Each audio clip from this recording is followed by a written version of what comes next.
Welcome back to another episode of the Muffed Punt podcast. My name is Brandon, and tonight we have the whole crew here. We have Paul and Terry here. What's up, gentlemen? How are we doing this evening? Tired, but living the dream. Same. I think that's been a theme of this evening is we're all tired, but we're going to persevere and get through, and I think we're all happy to have some extra laughs in our week. So Paul's got the topics for this week, so I'm going to pass things over to him, and we'll see how this week's episode unfolds for everybody. Make sure you hit like, make sure you subscribe. We're only going to ask you in the beginning and at the end, so please do us a favor. It helps us out so much with getting everything out. The week before last was one of our most viewed episodes ever, and this week we just debuted the new episode, so make sure you check that out as well, and that did very well, as well. So we got some new people showing up, and I do appreciate that. So, Paul, take her away. Yeah, so actually with this one, I'm going to end up kicking it over to Terry pretty quick. He's got a fun little warm-up where we're going to talk about some alcoholic beverages and what was it, Terry? College football and who drinks the most?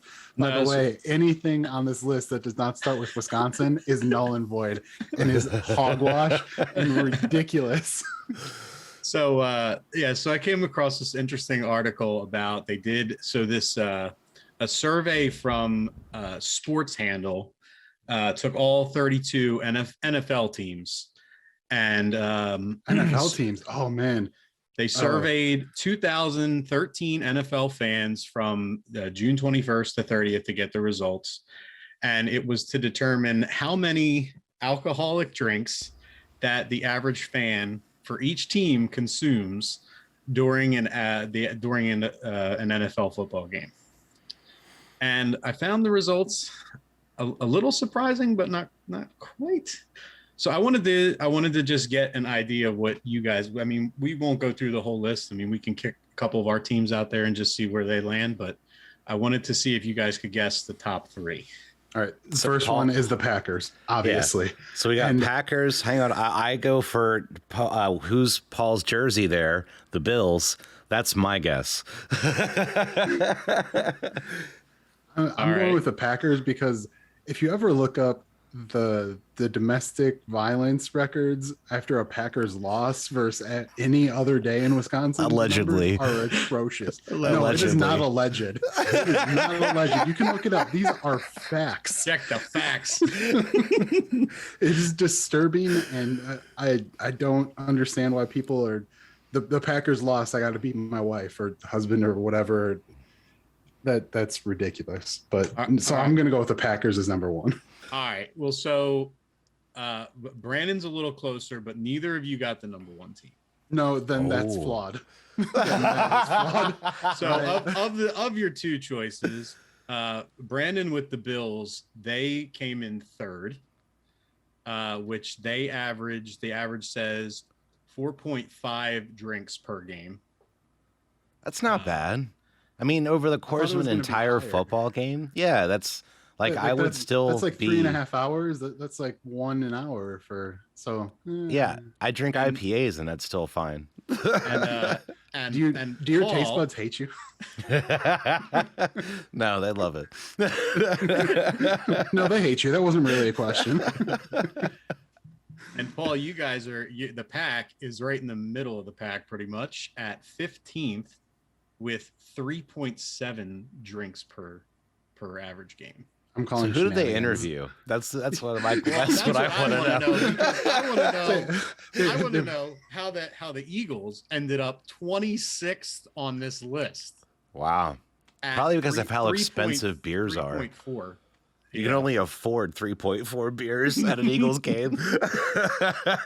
It's possible. Okay, so then if it wasn't the Packers or the Bills or the Eagles, then for number one, I'm going to have to guess Jacksonville because you got to be drunk to attend that game, right? Like, that's the only way you can make it through it. All right, so I'm going to self-tattle a little bit here, and maybe you guys can help me out and join in. So I recently went to a Phillies game, and in the parking lot, I had 4 beers with my friends. And then when we went into the stadium, I did not drive. I was driven. We had a designated driver. Don't go up my ass about that. Everything was fine. We were safe. So we had 4 beers in the parking lot. And then once we went inside, I had 3 more beers with one of those gigantic soft pretzels, so I could have like a beer sponge. But so it was like 7 beers that I had over the course of the game between outside and in the ballpark. I mean, how about for you guys? What do you normally average? I was with friends, so I mean, it's going to be different if I'm by myself or like with a significant other versus with my boys, you know. I would say if you're talking tailgate, those numbers go way up. Yeah. If you're just talking like we're just getting to the game, parking and walking in, I'd say probably 4 or 5 for a 9-inning ball game. If you're being good. I don't really drink beer, so I don't really drink at games. Like I'll end up having soda at games. I'm so much more of a hard liquor person, and they don't really do that at games. But I will say the last time I went tailgating, this was pre when I was married. So the girl I was dating at the time, she kept up with me in the parking lot when we were tailgating. And I think there were like 5 of us, and we finished a couple bottles while we were there. And then from the parking lot to the entrance, she slammed 4 more beers, and then she drank a little bit while we were in there. So like that's how Wisconsin people do. So it's kind of embarrassing that the only thing that Wisconsin is known for are alcohol. So you got those rookie numbers. You gotta pump those up a little bit. Yeah, man. I'll tell you what. I thought I was being outlandish. I was being conservative. I got to work on that. Well, I think we're just being nice for the recording. I think we don't really want to say how much we actually would do if we went wild. Okay. If the 3 of us went together and like Ralph was there and we had a designated driver, I might black that out. Yeah, let's just say we would at least need a 30-pack in the parking lot. Yeah. We would definitely come prepared. And that's the good thing about my friends is we always decide ahead of time, like, what do we need to have this good time? And we facilitate that every time. All right. So what's number 1? So to wrap this topic up, I'm going to give you number 2. They have the Baltimore Ravens at 4.7. And number 1, Cincinnati Bengals, 5.2. I can understand that. Yeah, like, you have to be drunk after that stretch of time where they haven't won a playoff game. You have to be drunk to watch that product. Let's say just outside of the top 3, we got the Bears, 4.5. Same reason. Panthers, 4.4. They're tied with Denver and the Chargers. So that kind of rounds out the. So it's all the top 5 or so. Not great teams in the league. Yeah, that makes sense. Because you get pissed off because they're losing, and then you end up spending more. And then you're a little buzzed, and you're like, all right, screw this. I got to have another one. So did the Cleveland Browns hurt their numbers because they locked all those beers behind those? I remember when they were running that promotion, like, if the Browns win a game, everybody gets a beer. People are trying to drag those shits out of the stadium. I remember that. Yeah, so right. I just thought that was kind of a little funny thing I came across. But I also would like to know, I feel like that survey doesn't, like, whoever those 2013 fans are, I don't think I don't think that they would count toward the entire fan base, because I think some teams, seems a little skewed to me. But like, did you walk around the parking lot pregame and interview the people standing around the parking lot? Like, how did you conduct this survey? They just didn't. They didn't go up to the people who were stumbling, and they're like, "All right, I want to know that number." Yeah. Let me tell you something about you that you don't know. Good times. All right. Well, we got some camp stuff here to discuss a little bit. Packers have been a little boring, which is good.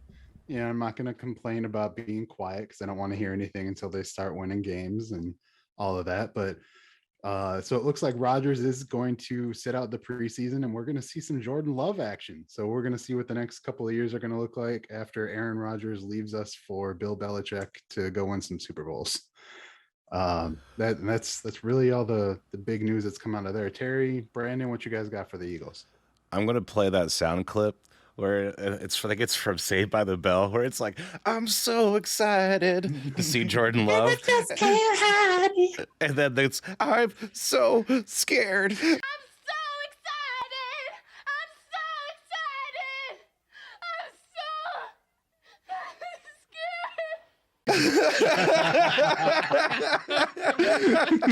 scared! Too real. That I think it's going to be a lot of fun to watch Jordan Love in the preseason, and I'll definitely enjoy getting a chance to see how he lives in the Green Bay offense. What are your guys' thoughts about that? I'm really not looking forward to it because it's going to be because there's no way that the Packers strike gold 3 times in a row, right? I mean, no team has ever hit 3 quarterbacks in a row, ever. Right? There's no one I could think of. You got the Niners who amazingly went from Montana to Young. You have the Cowboys who never have had a good quarterback ever. And then, but I mean, can you guys think of any team that went 3 quarterbacks in a row, franchise guys, without a gap? I take that as a no. No, I had to think too long for it. I can't think of anybody. No, Sorry. so I mean I am fully aware that the Packers are going to underachieve for a while, and it's going to hurt, but that's all right. It's not. You're gonna get it. You got to showcase him, see what he can do, and then you're gonna have to see if you're willing to. I mean, you never know with quarterbacks situations. I mean, obviously, we know Rodgers is going to be gone after the season, but I mean, Jordan Love might, he might not be the guy. So you got to find out for next year for the draft and post free agency and stuff. So, but He is absolutely not the guy. I promise. Have you heard anything about him out of camp at all? I mean, I know that any college quarterback's going to benefit from having time to sit, and he's had some time to sit. I mean, has they said anything about him in camp this year? I haven't seen a lot, so I'm really interested to see what the preseason is going to bring. And obviously, you always have to take that with a grain of salt because what was it the year that the Lions went 0-16? I think they went 4-0 in the preseason. Mm-hmm. So preseason, it doesn't matter because no one who really matters all that much is going to play much past the first drive or two. And I mean, the thing with the Packers, so obviously they're going to lose Rodgers after this year. I mean, that is pretty much a given, but they're going to lose Devontae Adams more than likely. And they don't really have anybody else as far as weapons go with receivers or tight ends. I mean, I know you got people who are going to say Tunyon, but Aaron Rodgers made that guy a multimillionaire, and we're just going to leave it at that. So yeah, he's a product of Rodgers for sure. Yeah. I read an article today that there's some chatter that Rodgers might be going to the Saints after this year. That'd be interesting, but they don't really have weapons either. They'd have to keep Thomas, obviously. I think if that didn't happen, then I feel like things would obviously not go that way. But if they had him, then I feel like with Alvin Kamara is probably the best running back that he would have ever have a chance to play with. Was that be an outlandish statement? You've had more time with Green Bay running backs, obviously, but do you think that there was any that would have been able to compete with Alvin Kamara in Aaron Rodgers' tenure? No one really comes to mind that can. I mean, Alvin Kamara he's talented, so that I don't think there's really anybody that's on that level. Who's the guy you just resigned right now? I don't want to talk about him. What's his name? His name's eluding me. Yeah, I don't want to talk about him. All right. Would you say that he's the best guy that you've had since? Yes. Yes. Yeah. Okay. Aaron Jones is far and away the best. Aaron Jones, thank you. Yeah. But I actually think that there's some hidden talent in the depth chart and running back. So I'm excited to see what happens with them. AJ Dillon. AJ Dillon looks good. And there's another one. I can't think of his name. I'd have to look at the roster, but there's another one there too. I think that they're relatively deep. I thought I had heard that Randall was going to have, he had some relationship with, was it Amari Rodgers, the new wide receiver you guys drafted, and that he was going to help him kind of in the camp and whatnot to try to like help him in his routes and things of that nature. Did you hear anything about that? That makes a lot of sense because Randall Cobb's not playing. Let's call a spade a spade. He is going to tweak something and get injured, and he better be wearing a cheerleader outfit while he's on the sideline. That's all I can hear. I think it'll be interesting to see what happens because I had sent you that clip of Aaron Rodgers throwing those crazy balls at practice. And, That was insane. Yeah, I'll see if I can catch a clip of it and I'll throw it up here on the screen so people can see it. But you're basically going to see nothing, and then all of a sudden a football erupts out of nothingness and gets launched into the air, and it's pretty impressive, man. I always love when quarterbacks can just put on the arm show, if you will. Yeah, and I mean, Aaron Rodgers, in my opinion, he pretty much invented the back shoulder throw the way that it's done today, and he's always had insane accuracy. So I remember like when he won his first MVP, it was on ESPN, and they were going through and they're like, so if you could create the perfect quarterback, these are the things you would take, and he would be good enough to back up Aaron Rodgers. So, I always thought that was fun. I wonder, do you really think that he's going to be able, if he does leave, do you think he'll be able to finally break through again in the postseason? Or do you think that he'll continue to have similar luck to what he's had with the Packers? I think it's going to depend on a number of things. First, you got to go with the coach and their offensive scheme, because as Rodgers ages, I mean, we've seen it with Tom Brady. He doesn't throw 50 touchdowns. He doesn't throw 40, but he doesn't throw a lot of picks either. And Rodgers has never thrown a lot of picks. So if you can tailor the game around his accuracy and not make him continue to throw the ball downfield the way that he still can now, but as he gets older, you're going to lose some yards off the long ball. So I think that's going to go into it. I think the defense is really going to go into it because let's face it, he's put up numbers. He in NFC Championship games, he's had a couple games that he hasn't been so great, but he's got numbers in a lot of them too. And it all comes down to the defense kind of letting him down. That's why I didn't quite understand how he's so adamant about wanting a wide receiver with a first round pick. How about you go after the defense that has let you down time and time again? Wasn't there one of the games that they had 3 picks in the defense and he still didn't get the job done? I think I was just trying to remember some of the games that we went through, and I know like I can remember at least one of the games that the defense did okay, but I know that they've had a lot of issues over the years.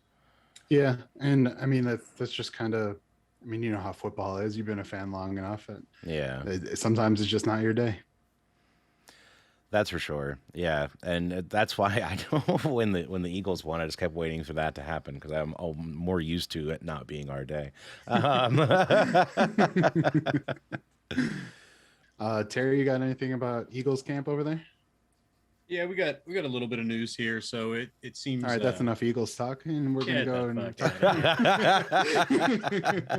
We got some Devontae Smith updates. So his MCL sprain is apparently pretty low grade. They think he might come back pretty soon, but it still doesn't sound like. It sounds like he'll come back to practice, but I think that they're probably gonna more than likely hold him out of the preseason games. I think they want to just be extra cautious with him, but we'll see. I wouldn't really have a problem with that. I don't think there's a point to letting him play in the preseason. I mean, you know what he can do on the field. Exactly, and I think it's a smart play because the offense is contingent on him being out there and making plays, and without him, Now Hold on a second. Are you guy. downplaying Jalen Hurts? Like, are you not? He can carry the offense. Really? I mean, I think from what they've been saying about Hurts, he's getting better, but he's still a work in progress. But I mean, when Dallas Goedert and Zach Ertz are your 2 best receiving weapons outside of Devontae Smith, I mean, that's not really gonna wow a lot of people. Do you really think that's true? You don't think any other receivers on there are better than Dallas Goddard. I mean, I think that maybe Jalen Rager can, improve this year, but we have to see it. From I don't. I from a think lot, if a lot of it's going to things coming come, out of camp is that he struggled early on, but he's been yeah. picking it up as of late. I mean, there was a really like ridiculous circus sketch he made the other day that came out. Looks pretty good, but we need to see it in the game. He flashed a little bit in the games last year early on, but then he got hurt. Well, he started out hurt, he came back, flashed a little bit, and then he disappeared toward the end of the season. Um, the big name going in around camp right now is Quez Watkins. So he, you know, in the guys that I follow that are like the Eagles, beat writers, they have said that he's been their best and most consistent receiver at camp so far. They said he's got dynamic speed. They said he hasn't that none of them could remember him dropping a ball thus far this summer, and they said he's definitely obviously Devontae Smith, Rager are going to be, and Travis Fulgham are going to be the three top receivers, but they said he's right there for the four, and probably Greg Ward because he's kind of a sure-handed guy, and so they'll definitely keep five receivers. Um, Outside of that, the other camp battle that was hyped up to be like it was going to be this heavyweight battle was the left tackle with Jordan Mailata and Andre Dillard, and from all indications, Mailata has basically taken this job from day one, and he's not going to give it up. The Eagles haven't named him the starter at left tackle officially. I believe they did say he is going to start at left tackle in the preseason game, but I believe Dillard did also get hurt today in practice. So it seems that the Andre Dillard experiment, may be over. I wonder what's going to happen with him as far as is he going to still be on this roster at the end of camp, because he showed that in the past he's not willing to play right tackle, and when he did go in and play right tackle, he was a turnstile. And and even if he comes back, he's only going to be, I mean, he's going to be your left tackle backup only. I mean, you don't really carry guys like that on a roster. You need guys that have positional versatility. So it's going to be interesting to see what happens with him. And it also hurts the Eagles if they were going to try and at least move him for a late pick or something. I mean, you can't trade the guy now that he's hurt.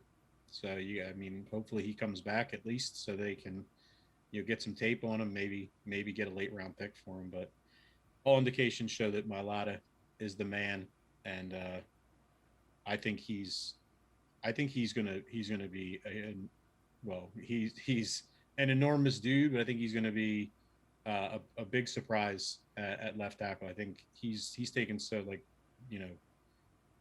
a jump from his first season, not ever playing football until this is year 4, I believe, for him, and all indications are this guy's showing like franchise left tackle talent. So I think the sky's the limit for him, and I wouldn't be surprised that the Eagles try and extend him as soon as possible. I think it's tough for Dillard, I'm sure, to battle against a guy who's definitely a grown ass man, because he was a star at rugby and then he came over here and he just basically learning a new sport. But the guy's a beastly human being. So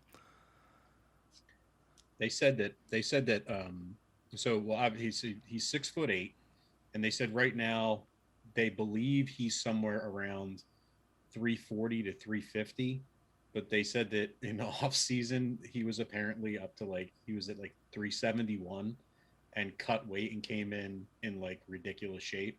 So I mean he seems like he's the guy.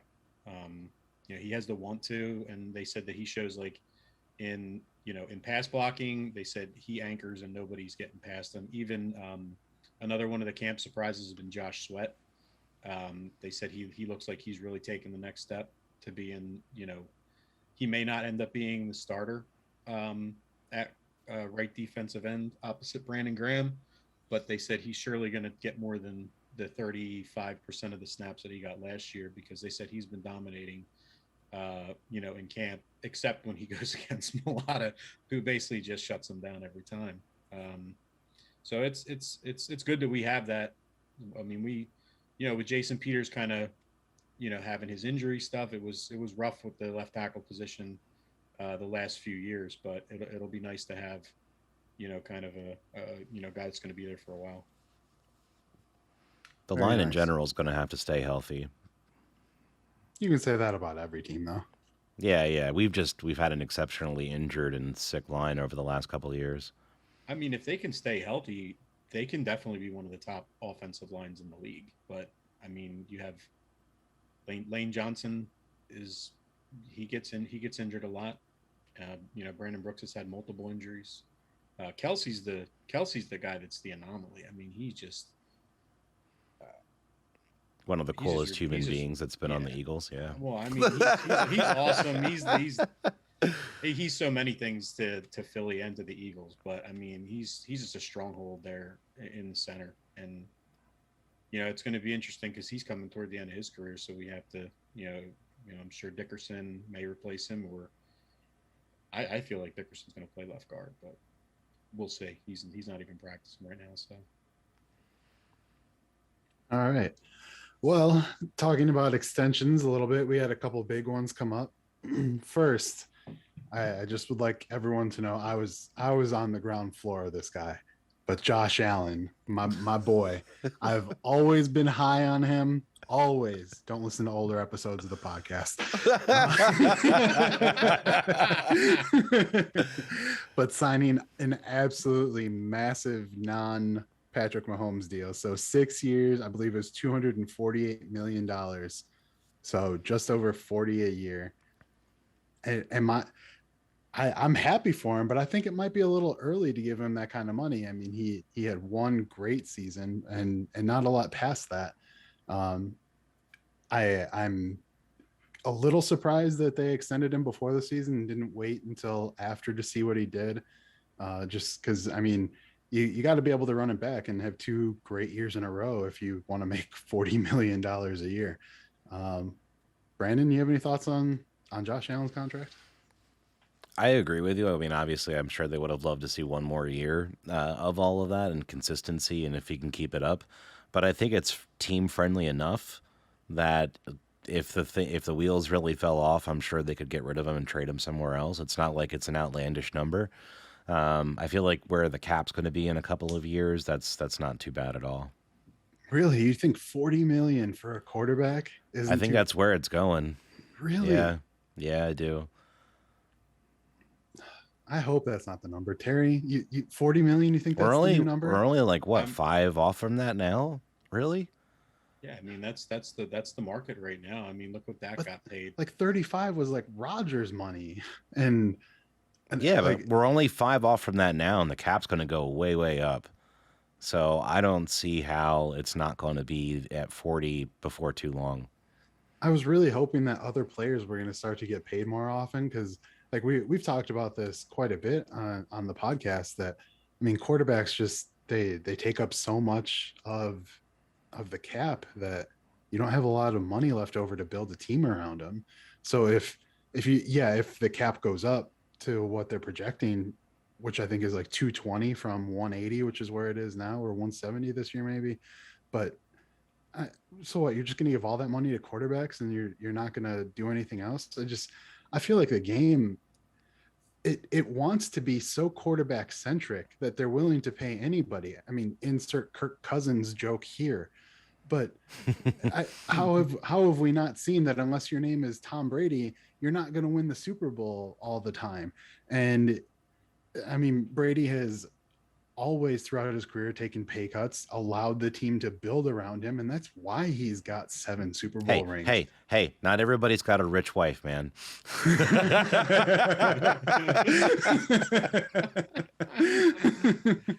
All right. I don't have a comeback for that. That was flawless. I mean, like we had talked a little bit earlier, but I mean, with this being so early in Allen's career, him only having the one good year, I mean, Aren't you worried that this, could be like a similar situation to like Wentz, where he has like a really great season, and then all of a sudden the wheels fall off, and I think statistically it could be possible, but I don't think it'll be for the same reasons. Where with Wentz, I think his injury, then having to come back from that and not having the same mental mindset that you had that you could play with pre-injury, I think has been his biggest issue. I don't feel like I feel like Josh has shown, because he's had so many years in the league already, that at least he's consistently shown up each season as far as like being able to start, where Carson can't really say that. So I feel like if he has those downfalls, it may be statistically, but I don't think it'll be for the same reasons that it happened to Wentz. so then he's Wyoming tough, not Dakota soft. I think that as long as he stays away from Mitch Trubisky and doesn't try to learn anything whatsoever that Mitch Trubisky has to offer, and just is like, shut up, Mitch, watch me ball out, I think then everything will be fine. If he looks at him one time and goes, hey, man, do you think I should? Just smack him in the mouth. They just reminded me of Beavis and Butthead. Shut up, Beavis. Yeah. And just him smacking him across the face. Because if Mitch Trubisky tells him anything, then it's going to be a wrap. I don't know. So, all right, so 40 million is the new number. So, do you think 40 million is the new number for a starter, for a star? Like, where do you draw the line? Who deserves 40 million a year?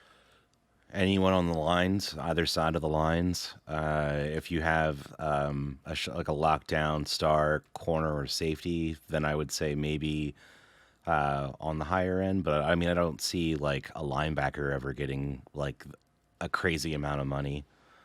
There was a linebacker who just signed a deal for what, 25 a year, I think, for 4 years. So 100 over 4. Yeah, Darius Leonard just got an extension for 5 years, 99 and a quarter 5 for million. 99. And that's the highest paid, right? Yeah, highest Yeah. ever. Yeah. Highest paid linebacker ever. So it's not like, I mean, you might have anomalies in the secondary that might draw a lot of money, but I mean, I could see obviously guys overpaying on the line. The Raiders just did that with having like the highest paid offensive line in football, and they got him nowhere. But I mean, like, Such it a Raiders happens. thing to do. I that's a lot of money for. I mean, like Darius Leonard has been a absolute stud so far since he came into the league. So I definitely think he was warranted to get some money. But that's a huge amount of money for a linebacker. 20 I mean, years. That's edge rusher money, or like amazing left tackle money. That's I think crazy. he's definitely one of the heart and souls of that defense, though. I'm sure he's one of the guys that really helps to like captain that team. And I'm sure that's part of the reason why. I don't think it's overly for the Colts. I think right now they're in a more of a win now mentality with the way that they've been building the team. They have TY back this year. I can see them thinking that that's more of their window. And then, okay, let's get him in the window. And then we have enough time that maybe we can even trade him if we don't hit within the window. So what is it they keep touting now that one of their backup quarterbacks can throw it like 100 yards or some stupidness that like it would never actually translate in an actual football game? I did hear that You there's see that mountain over there? oh wow, dude, you just hit Oh CBA shit, high Uncle school again. Rico. Uncle Rico got signed See on the that Colts. mountain over there? Threw that ball right over that mountain. I did hear out of Colts camp that their rookie quarterback out of Texas, I can't remember his name because he played at Texas and Texas sucks. It's Eichler. Yeah, Eichlinger. No, that ain't it. Ellinger. Ellinger, that's Ellinger, it. Ellinger. okay. Yeah. All right. Yeah, I heard that he's having a really good camp and is moving up on Eason for a possible starting spot while Wentz is out. So I think that could be interesting.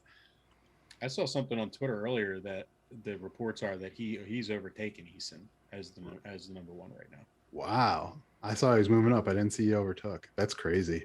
Because he wasn't that good at Texas. No, he really like I watched him play poorly against bad Big 12 defenses. Like he didn't even play in the SEC. This isn't SEC Texas yet. Like so, I don't know. If that's your starting quarterback, you might have something to worry about. I mean, look at Justin Herbert. Credit, Nobody saw that coming. yeah, and to like, I'm not even going to try his name, but to his credit, they had him running a ton at Texas, and they weren't like allowing him to just let the ball go downfield. And maybe Well, it's when just, you see him at practice and he can't throw it downfield, you usually don't want to do it in games. but you never know what you get. Coaches can get a guy and maybe find the best out of him. Yeah, that's true. We have seen plenty of hidden gems come across But Josh Allen. Let's be honest. If Mr. Glass doesn't come back and start for them, they're toast. So wait, I have a question about that. So I saw there was an article that said that Wentz was gonna not do surgery, and then I think I sent it to Paul, and then the next day, literally, there was an article. It's like, nope, yep, he's doing surgery now. So I Was wonder it the if next day? I thought it was like even the same day. Oh, was it? I thought it was the next day. It might have been the same day. Either way, it was a crazy fast turnaround.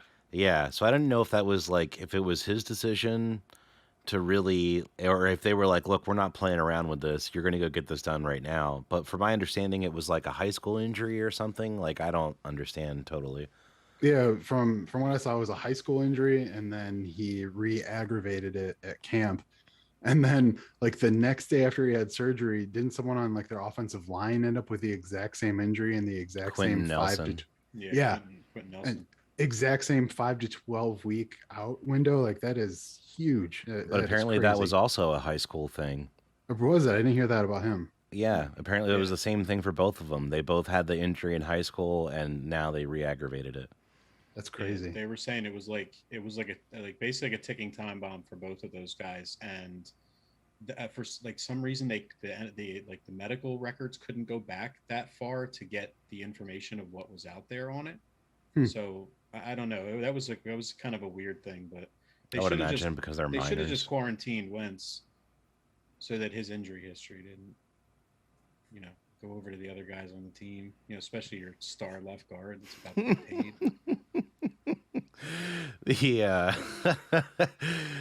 I think that's an interesting point though, because could you imagine how critical colleges would be if they could go back and look at your actual injury history from like high school and maybe even before that? Like if you just did dumb crap when you were a young kid growing up and got yourself hurt, if colleges might look at that and be like, nah, I'm good. I mean, now that I mean, let's face it, we're moving towards a world in which colleges pay the players directly. That is ultimately where the college game is going to go. And I don't think it's outside of the realm of possibility to either get a medical inspection before you go through, or examination, not inspection, whatever. But before you get paid, or before you're allowed to commit, or I mean, full access to childhood injuries. So I wouldn't say it's outside the realm of possibilities that could be coming in the future. That'd be weird. Right? Give me all your HIPAA information. No. Then you're not on the team. We'll go sign this 7th grader. This star 7th grader out of the midget leagues. Well, I mean, hey, it seems like an apt time to maybe bring that up. We were going to talk about that anyway, and we got a little bit of time to kill, so maybe we should go into that. Yeah, we were going to push it back a little bit, but yeah, let's touch on that. So you got the name, image, licensing agreements that college players are now allowed to do. And there's been quite a bit of noise that has happened so far. So you got Bryce Young out of Alabama, who has signed about $1 million in deals so far. And that was before he was named starter. I heard he looked really good in their practice game, but I haven't officially heard that he's been named the starter yet. So you got $1 million to him. You have Miami's quarterback who had a whole bunch of deals, and then he just inked something with the NHL's Florida Panthers. So he's being paid by a professional team as what, like a brand ambassador, I guess you can say. And then you've got a Miami gym paying everybody on the team who will tweet about them $500 a month. So you got $6,000 going to each player there. So we are making waves and getting some people paid. And then you got the kid out of Texas who he's foregoing his senior year at high school because in Texas, even high school players can't make money off of their name, image, or license at all. So he's going to Ohio State, not playing his senior year in high school and going to go make some money up there. So, I mean, you've got Texas, which is known for high school football, obviously. And I think that you're going to see some pressure to see some laws change, or you're going to have a lot of Texas programs that are going to lose guys. But it's been an interesting few months. Has there been any more information that's come out about the all the changes that have been and the possibilities for the realignments for the different conferences? The only one that's official is Oklahoma and Texas have officially had their board of regents sign and unanimously vote to join the SEC in 2025. Those are the only two teams. Other than that, I mean, you've still got a possible lawsuit with the Big 12 and ESPN. You've got the AAC allegedly trying to pick over some of the Big 12, and they're like, no, we didn't do that, but nothing else has been official yet. So it's still a lot of questions, but I think in the next 12 months, we're going to see a lot of big teams move conferences. And when we got college football coming up, right? Doesn't it start towards the end of the month? Yeah, August 28th. There's 5 games, I want to say. Nothing real big, but we've got a whole like extended weekend because you've got college football on the only weekend where there's no real NFL. Because let's face it, preseason, that's not NFL football. We all know that. Yeah. So you've got them with trying to make that. But I'm excited for college football to come back. I love college football, and yeah, love it. I'm excited for getting a chance to watch it this year. I'm going to have cable this year, so I'll be able to actually tune in and see a lot more of the games.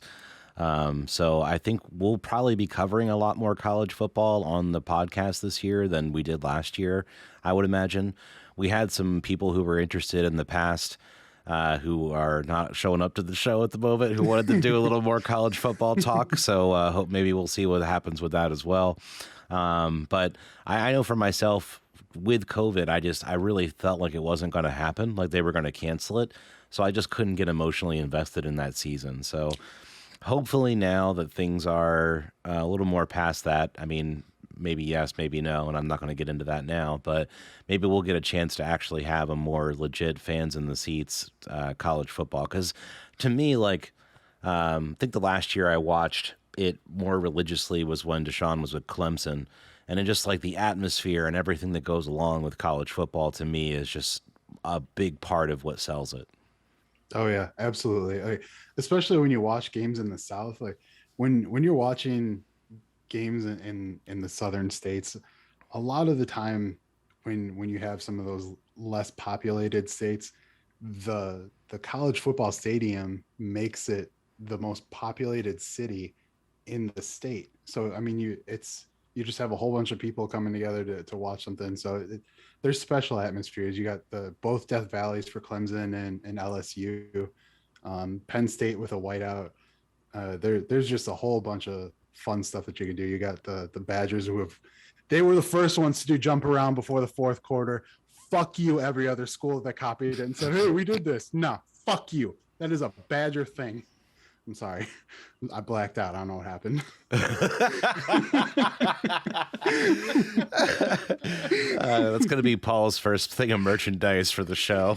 Sorry, I blacked out. And on the back, it's going to say, I don't know what happened.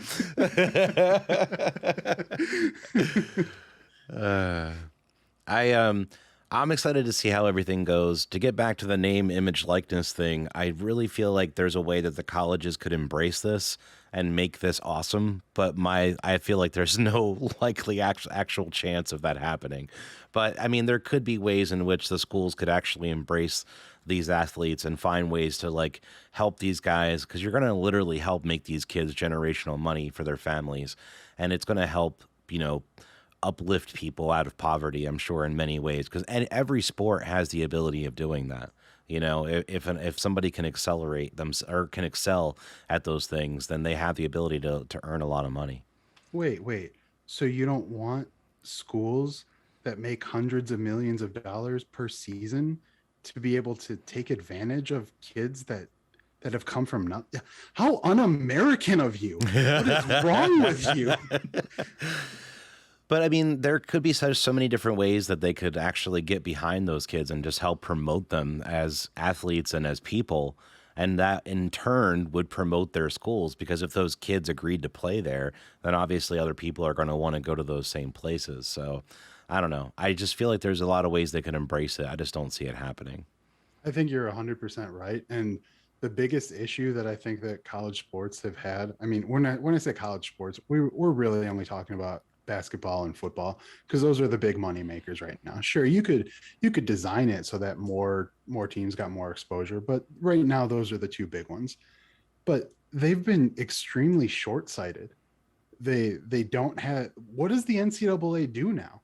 The NCAA has been responsible for ensuring that conference realignment doesn't happen, fail, and they were designed to ensure that college student athletes, in quotes, don't get paid, fail. So what the fuck is the NCAA still here for? Let's get rid of the governing body that does nothing but steal money, and maybe, I don't know, reinvest it in something that will help grow the sports. Do you think there could become a time where you could have a new governing body of college football?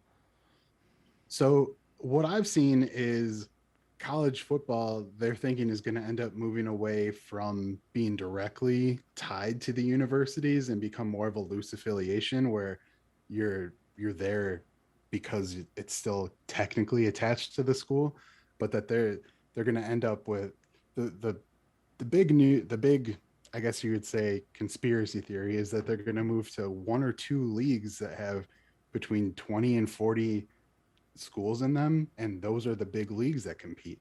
So they're going to make this similar to like what Europe has essentially with soccer, where you have a whole bunch of leagues that go top to bottom from talent, and then they end up just poaching as the players get better and things. So I think that's a possibility, because we're always talking about how, I mean, we want more football. We want more football. Maybe the way to that is college essentially being a minor league system that has a lot of viewership.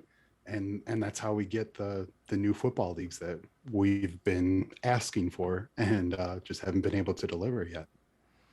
I mean, it'd be interesting to see. I mean, we've kind of wanted that out of the XFL, to find some way to partner up with like Canadian Football League or college, or, that way they could find ways to showcase talent more, or have like a crazy playoff system or something that would make them more legitimate. I don't know that maybe that would lend more to that overall, if it was more of its own league sort of deal, like league versus league sort of thing. I mean, it's how the AFL and NFL kind of came together, but I don't know. It's going to be really interesting to see what's in store for college football over the next like 5 years. I think you got to extend it a little more than that. But I mean, yeah, the next 5 to 10, I think, is going to be just crazy with everything that's going to happen. Eventually, players are going to get paid. Conferences are going to be realigned, and we're going to have these super conferences, whether that's 1, 2, or 4. And there's a lot of changes coming. And you've got people like the commissioner of the Big 12 who just couldn't put anything together. So it's going to be real interesting to see where this leads. I know for myself, like I tend to be a stickler with baseball and not wanting rule changes so much. So it'll be interesting to see with that. I mean, I understand people wanting to fight back against the change because that's what you know, and it's what you grew up with, and it's what you enjoy. But even with a lot of it now, the maths just don't make sense. Like the big 8, 10, 12, 14, whatever's like, it just, let's just rebrand this thing so it makes sense, and then like actually have it be what it is. Yeah, I think that's right. Terry, you got any thoughts on any of it, or are you just kind of I'm drinking it in? I'm kind of drinking it in, but I agree with both of you. The NCAA is just I don't have long enough time to go into how much I hate them. But I love you. Like, and not that is not a shallow love. Like, that is a deep commitment. They are they turn their backs on any kind of change that would make anything better for the players, and I do think, like you had mentioned um with like the way that they have the soccer, where it's like the feeder system, like the lower leagues, the feeder system for the bigger leagues. I think that's kind of where it's going to go, except those teams aren't going to jump up in, you know what I mean? But the idea is that these are the guys that you're going to be able to scout talent with, and then eventually you can take. I mean, like you said, that you may take the academic part out of it, because there's guys out there that can certainly play, but they do not, have the education to to go in and make the grades and stuff like that. And it's a shame, because some of these guys could really play.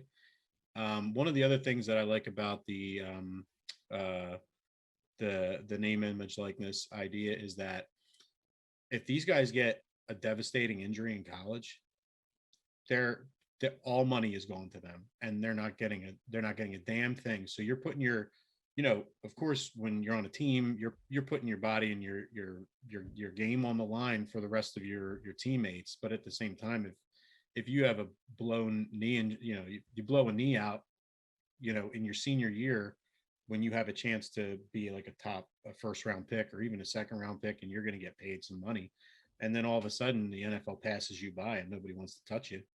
I mean, this is going to help some of those guys, because you at least you had a chance during college to make some money that you would have never had the chance to before. Um, You know what? What Terry said just gave me a thought. Do you think that the ability for college players to make money off of this would actually cause guys to stay in school longer, because they would be able to make money longer while in school? And then you're facing lesser competition. You have less of a chance to get hurt than you would in the NFL. So maybe you stay there longer if you actually knew, you were like, man, I have less of a chance to actually like start on an NFL team. I could stay in college another year and I could bank another several million, because who knows how long it'll take before it gets to that. And rather than like going in the NFL and then maybe I'm just going to sit on the bench. I think that's a real interesting point. And the thing that I think is interesting about this, so Terry, you played the game, so let me know your experience. But in my experience with like star players, if you have a star player, regardless of its high school, college, pros, they think they're the best. And you've got that mentality that I'm the best, I can play with the best, and I can make more money if I shine at the next level. So I think that you're gonna have a lot of the same thing, where some players are going to make the jump when they shouldn't, but maybe you've got some of the people who are being told, hey, you really shouldn't go. And it's not as much well, I need to make money for my family anymore, because I can still make money while I'm here at this lower level. And as you said, if you're a star at college and you're making a couple $1 million a year, as we're, because I mean, if Bryce Young in 1 year can make $1 million the first year, we're going to see these numbers go up pretty quickly. So I do think that it's a good point, and I think it'll keep some of the fringe talent out. But I think if you've got, and maybe it's positional, but if you've got a quarterback, I think that the quarterback's going to make the jump, because they've been groomed to think that they're the best that has ever been out there. So I don't think that you're going to see a ton of, I guess, the like day two people just decide to stick with college. Well, hold on. So, what in the situation where I'm Trevor Lawrence or Zach Wilson, and I know the Jags are going to take me, or I know the Jets are going to take me, and I'm like, nah, F that. I'm going to be a number one pick, but I don't want to go to those teams. Maybe that's their then thing to stay in for another year and just stick in college. And then hopefully the next go around, those teams are different.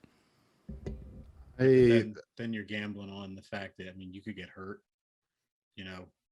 I mean, and then your opportunity at big time super money is gone, or maybe you'll be like a late round pick instead of a top pick like you would have been.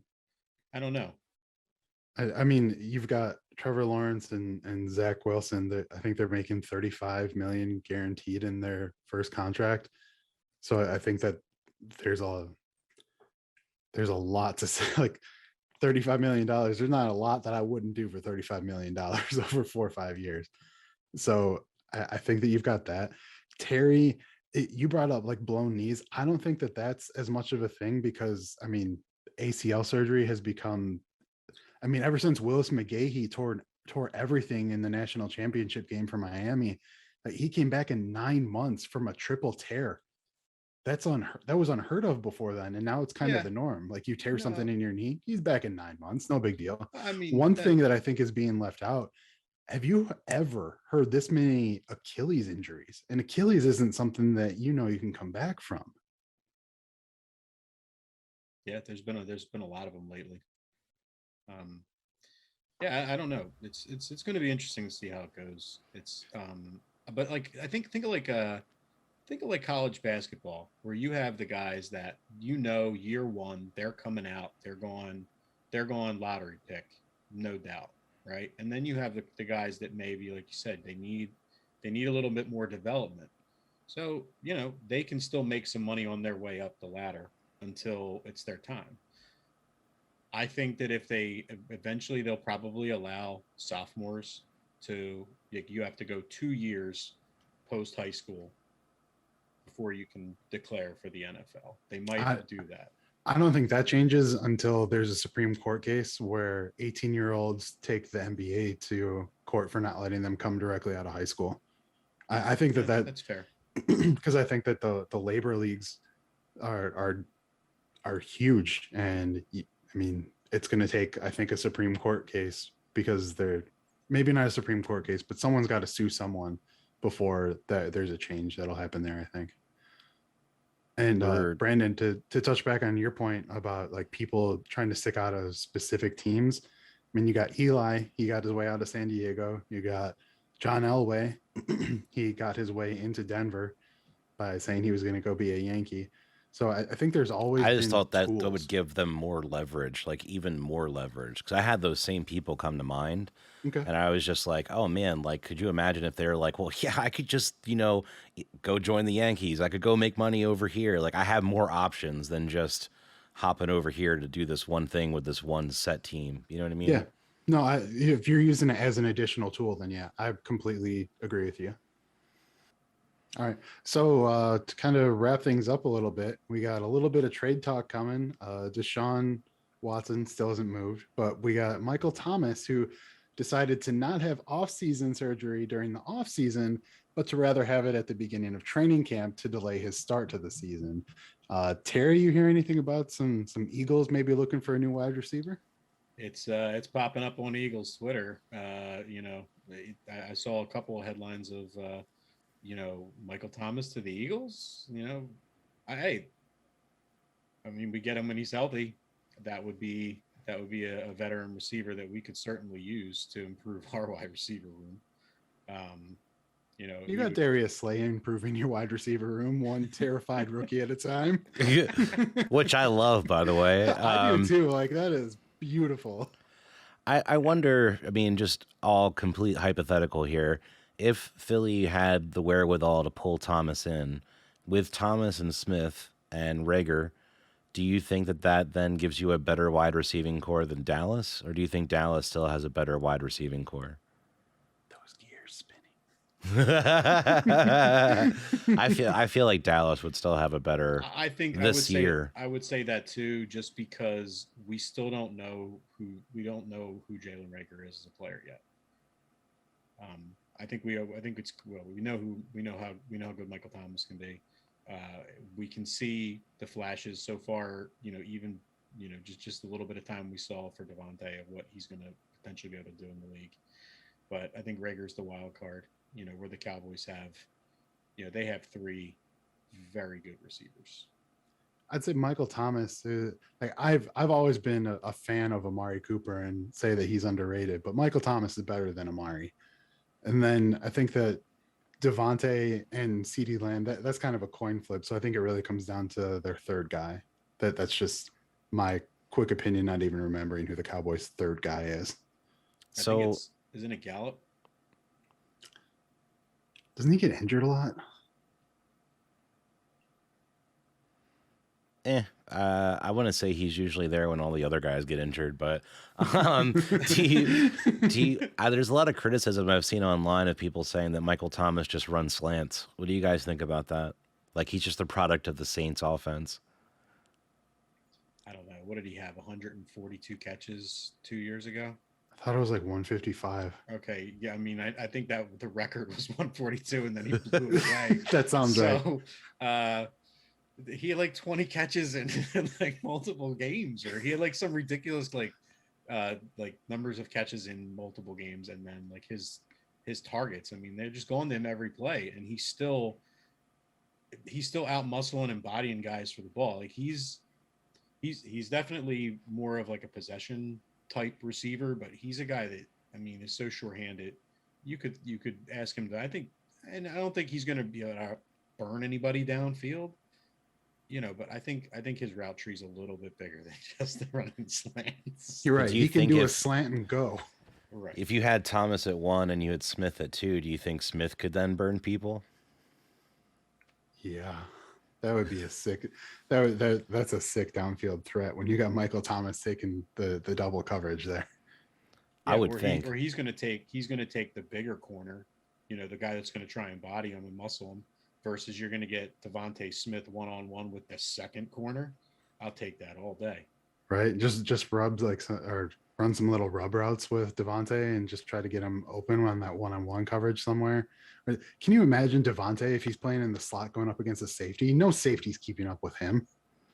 And I feel like in football, like I never played, but like I feel like my mentality would always be death by 1,000 cuts.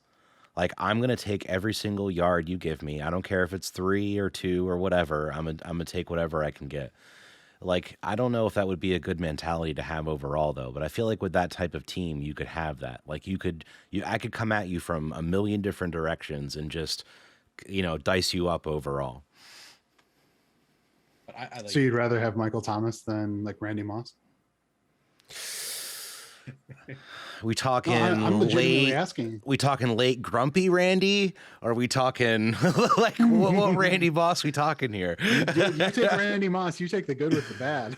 Yeah. I think that's the problem that I have with Randy. But you might have that with Michael Thomas too. I mean, he seems like a guy that'll let you know how he feels about you. So that's a tough thing. I feel like, man, who would be, if you could have them in their prime, who would be a better 1-2 with Devontae? Would it be Randy Moss or would it be, I feel like we're going to get killed in the comments for this, or Michael Thomas? I'm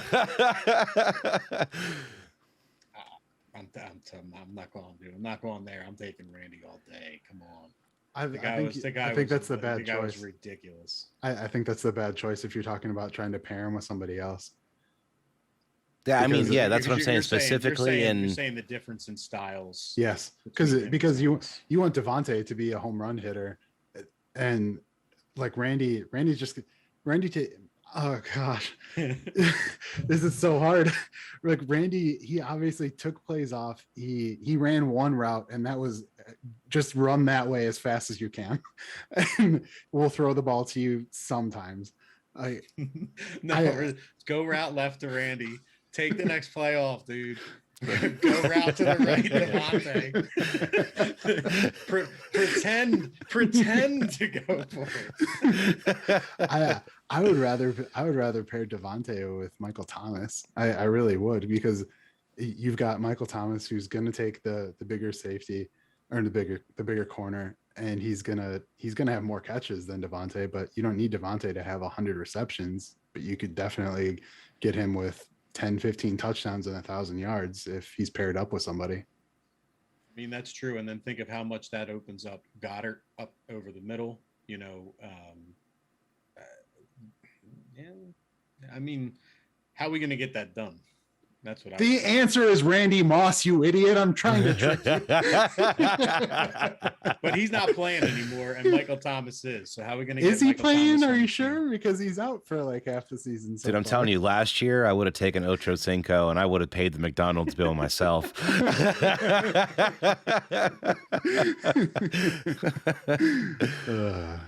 Well, you know, I feel like as we wrap things up here on the podcast, I want to thank everybody for tuning in again for another great show. I always do appreciate the laughs each and every week that this show does bring me. And I want to thank you guys, Terry and Paul, for showing up. We got some preseason action coming up here in the next couple of weeks. So I'm sure we'll have some tape that we're going to be breaking down, some film. We have a show kind of in the can that went by the wayside thanks to a thunderstorm that we're going to have to redo here before too long. That's going to be our Super Bowl show. We're going to look back at how Tom Brady beat the Falcons and then how Tom Brady got beat by the Eagles. So that's going to happen at some point before the season starts as well. So we got a lot of great things coming up for you guys. And I feel like definitely the sky's going to be the limit this season. So definitely make sure you subscribe, hit that little bell. It'll let you know when we drop a new episode. And leave a comment below. Let us know what you think about it. Let Paul know how ridiculous he is for his Josh Allen jersey. And we'll see how things go here in the near future for the Muffed Punt podcast. Thanks, guys, for showing up as always. I do appreciate it. This jersey tastes like a piece of candy.